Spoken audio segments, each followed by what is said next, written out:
Hello, welcome back to Good Morning Transfers. Let's talk Liverpool now. They've tied down their midfielder Fabinho to a new 5-year contract, but Jurgen Klopp yet to strengthen his squad. So let's get the fans' perspective.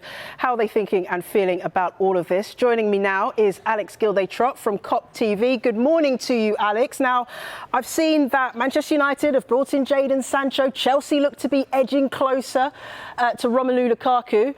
Liverpool's big signings. What's going on? Well, yeah, good morning to you, Jess. Thanks for having me.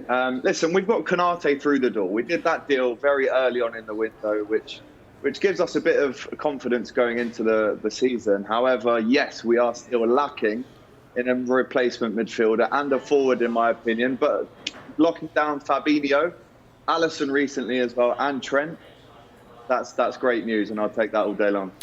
You are definitely focusing on the positives. What about Virgil van Dijk? There's a positive. Back from injury. Does that make Liverpool title contenders, just him coming back?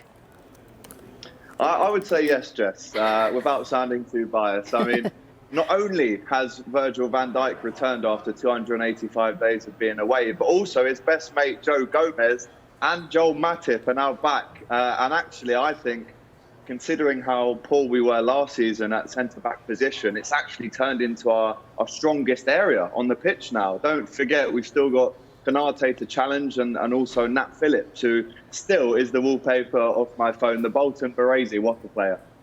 Wow, yeah, that defensive lineup is looking pretty strong. And as you mentioned, Trent Alexander-Arnold also signed a new contract as well. Who else do you feel Jurgen Klopp needs to tie down to longer contracts to keep Liverpool competitive? There's two names that spring to mind first and foremost. That's Mohamed Salah and Jordan Henderson. In my opinion, the two most important players in the team. Henderson at 31. Liverpool have this warped kind of view, maybe, that you don't give a contract to someone over the age of 30, which is a madness, really. I think we're living in the dark ages a little bit with that. So Henderson needs to get signed as soon as possible. And Mohamed Salah, whatever he wants, you give it to him, because he's been the best player in the Premier League, in my opinion, since he joined Liverpool in 2017. He is essential that we get him tied down as soon as possible. How confident are you that he wants to stay? There was talk of him last season, the season before, perhaps looking away from Liverpool. Are you confident he wants to be there?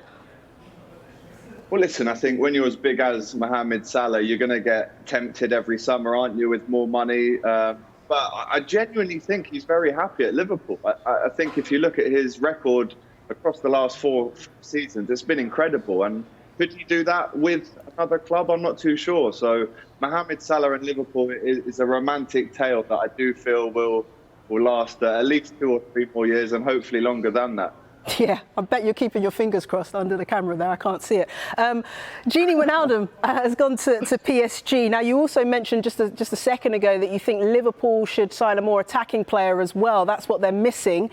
What should they be targeting? If you were Jurgen Klopp, who would you be looking at and which positions? Well, there's talk this season that Naby Keita could step up, Curtis Jones, the Ops could come into midfield, and all these guys could replace Wijnaldum collectively.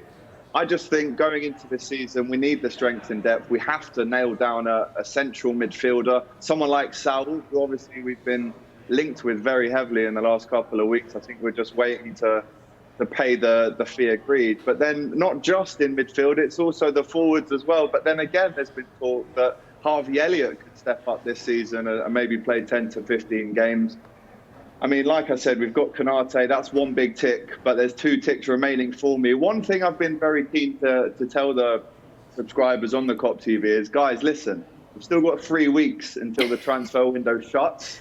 Let's just be calm and judge it at the end of the window, because I think people are getting a bit excited. 3 weeks isn't long, is it? If you've got to agree personal terms and all the rest of it? I mean, traditionally, Jess, Liverpool like to do their business at the end of the window. If you look back to last year, Jota and Thiago come in with maybe 10 days to go, but they both get a good pre-season under their belts. Look, if you're asking me, I'd much prefer we get the names in right at the start of the window and then gel them in, bed them in. But listen, if this is the way it's going to go, and it is going to go down to the wire, then so be it, as long as we get them names in. In Jurgen Klopp, we trust. Right. Do you expect to see him sell any more players this window? It's funny you say that. I think last week some quotes came out from Xherdan Shaqiri, who said that he would not let Liverpool stop him from leaving.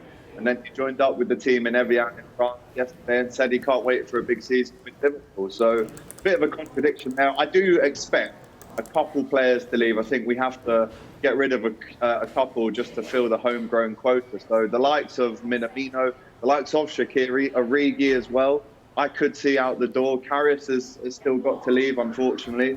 And there's a couple more names like that could free up some space. But listen, getting names out is as important as getting names in at the minute at Liverpool, because, like I said, we have got 3 or 4 names that could make some space for us. Right, Alex, before you go, I have to get your perspective on this because everyone's talking about it. Harry Kane. Firstly, would you like to see him at Liverpool? Do you fancy £150 million spent on him? What do you make of this situation and also the knock-on effect it's having on Jack Grealish's move?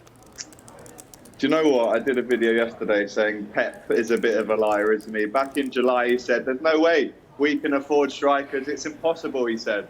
Fast forward a month and he's bid 200 million for 2 players. So I think he can afford it, if you know what I mean. Yes, it has a knock-on effect on Aston Villa. Jack Grealish obviously is their boy. Harry Kane is Tottenham's boy. And in a way, you look at it and think, where's the financial fair play there? I know Kyle in the studio will be buzzing if Kane and Grealish come through the door. And if they do, we might as well all just give up, Jess, to be honest with you. I mean, what kind of world is this where the 2 best players get pitched every season? I was very confident we could mount a challenge this season, but if they get Kane and Grealish, I might as well just pack it.